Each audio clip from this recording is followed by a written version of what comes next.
In August of 2025 in Portland, Oregon, the police arrested a 37-year-old woman named Christina L. Duncan for selling more than $43,000 worth of counterfeit gold bullion to local coin shops.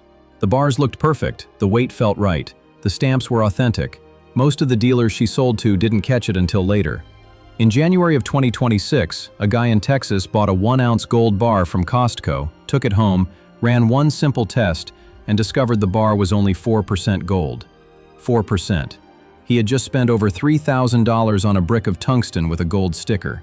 If you've ever bought a gold bar, or you're thinking about it, you are exposed to this. And the scary part is, the counterfeits are getting so good that even some professional dealers are getting fooled. So today I'm going to give you the 5 tests, in order, that every gold buyer needs to know.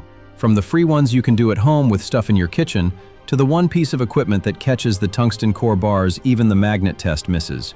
By the end of this video, you'll know exactly how to verify any gold bar, before it costs you $5,000.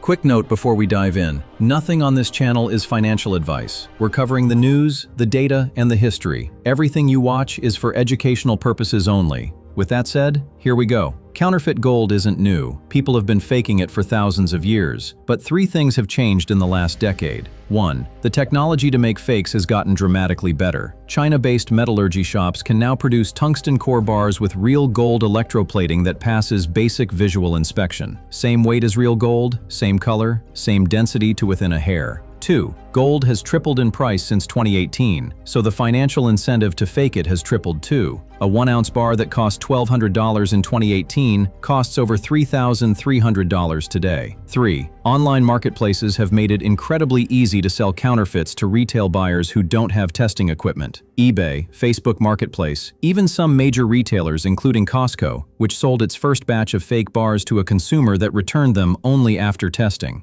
The result, the US Mint, the World Gold Council, and the LBMA have all flagged 2024 and 2025 as record years for counterfeit reports. If you own gold or plan to buy it, you need a verification process. Let's build one. Test number 1, the free one. You can do it before you even leave the shop. Real gold bars are made by mints, and mints care about precision. Every single dimension is consistent to within 1/10 of a millimeter. So the first thing you do is pull up the official spec sheet for the bar you're buying. Every legitimate mint publishes them. PAMP Suisse, Perth Mint, Royal Canadian Mint, Argor Heraeus, Valcambi. The dimensions are public information. Then you measure length, width, thickness with a digital caliper. They cost $10 on Amazon. If the bar is even half a millimeter off, it's fake. Mints don't make dimensional mistakes. Same with weight. A 1-ounce gold bar weighs exactly 31.103 grams. Not 31, not 31.2. 31.103. Get a jewelry scale with 0.01 gram precision. They cost $15. If the bar is off by more than 0.05 grams, walk away. It's not real,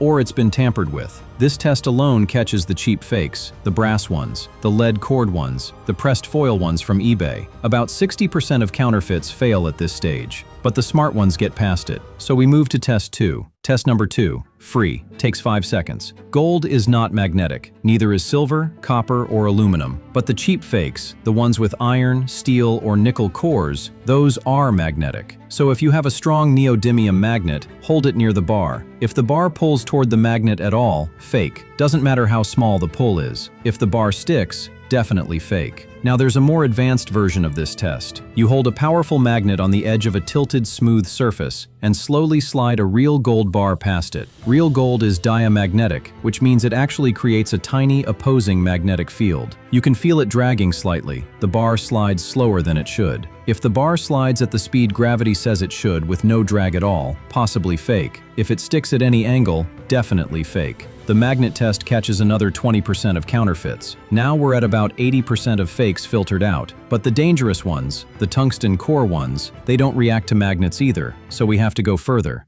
Test number 3, still free. Sounds weird, but it works. Real gold has a specific acoustic signature. When you tap it, Gently, with another piece of metal it rings. Specifically, it produces a high-pitched, sustained tone that lasts for a couple of seconds, almost like a tiny bell. Tungsten doesn't ring like that. Lead doesn't ring at all. Iron rings, but in a much shorter, lower tone. The way you do this test: balance the bar on the tip of your finger or hang it on a thin string. Strike it lightly with another metal object, like a quarter or a key. Real gold, clear, long, high tone, like a chime. Fake gold, dull thud, short ring, or wrong pitch. There are also apps for this. Apps like CoinTrust let you record the ping and compare the frequency signature to a database of real coins and bars. It's surprisingly accurate. The ping test catches some of the better fakes. It's especially good at exposing tungsten cores, because tungsten has a much higher density than gold, but very different acoustic properties. We're now at about 90% of fakes caught, but the elite-level counterfeits, the ones that put coin shops out of business, those need one more layer. If you stop watching here, you've got 90% of fakes covered. That's pretty good. But the last 10%, the tungsten core, gold-plated, mint replica fakes, those are the ones that cost $5,000, $10,000, $20,000, and they need a different kind of test. Test number 4, specific gravity. Free if you have a scale and a measuring cup. This is the test where you do middle school physics. You weigh the bar in air, then you submerge it fully in water and measure how much water it displaces. The ratio gives you the bar's density, its specific gravity. Real gold has a specific gravity of 19.32 grams per cubic centimeter. Nothing else commonly counterfeited comes close. Lead, 11.34. Copper, 8.96. Steel, about 7.85. Silver, 10.49. If your bar tests at any of those numbers, fake. The procedure: weigh the dry bar. Fill a measuring container with water and weigh that. Submerge the bar so it's completely underwater but not touching the sides or bottom. Note the new weight. The increase in weight in grams equals the volume of water displaced in cubic centimeters. Divide the bar's dry weight by that volume. That's your specific gravity. If it's within 0.1 of 19.32, real gold. But here's the problem. Tungsten has a specific gravity of 19.25. That's a difference of 0.07, less than 0.5%. The best home setups can barely distinguish them. A professional gold-plated tungsten bar will pass the density test, which is why everyone serious about gold ends up at test number 5. Test number 5, the one that catches the tungsten core bars. Sigma Metalytics. Sigma Metalytics makes a device called the Precious Metal Verifier, the PMV. It's a handheld electronic tester that uses electromagnetic waves to measure the electrical resistivity of metals. Every metal has a unique electromagnetic fingerprint. Gold has one. Tungsten has a completely different one. The PMV pulses electromagnetic waves through the bar. The device measures how the waves are absorbed and reflected. It compares the result to a stored fingerprint of pure gold. If it matches, green light. If it doesn't,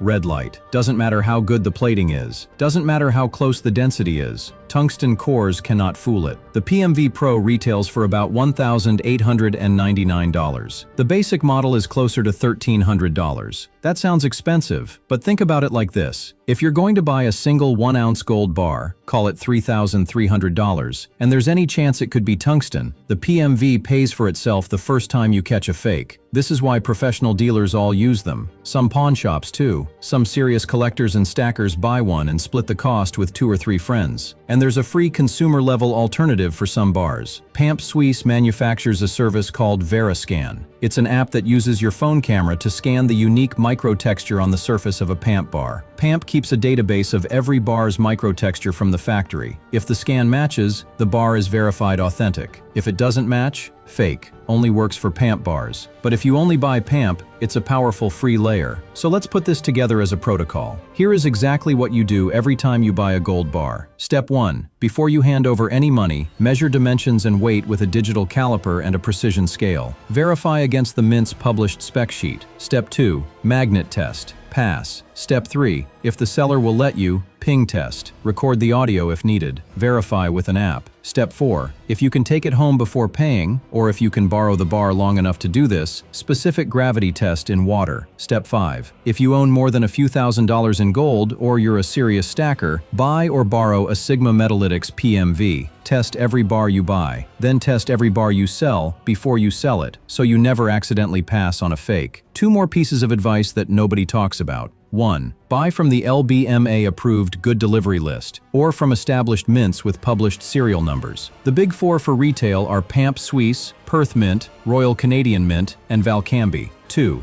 Keep the packaging. PAMP's assay card with the serial number is part of the verification. Cutting it open or losing the card cuts resale value by 20 to 30%. Let's go back to that Texas buyer who tested his Costco bar at 4% gold. That story isn't an outlier, it's a signal. Costco isn't a sketchy seller. Costco has supply chain processes. Costco refunded the customer instantly. But somewhere in that supply chain, somewhere between the mint and the Costco warehouse, a fake bar slipped through. If it can happen to Costco, it can happen anywhere. eBay, Facebook Marketplace, your local pawn shop, your uncle's friend who's got a great deal on some gold. The lesson is, you don't trust the seller, you don't trust the brand, you don't trust the packaging, you trust the tests. Buy from reputable dealers, but verify anyway, because the only person whose financial loss matters more to you than to anyone else is you. And the people who get burned almost always do it the same way. They skip the verification step because the seller seemed trustworthy, or because the bar looked perfect, or because they didn't want to seem rude. Don't be polite with your money, test the bar.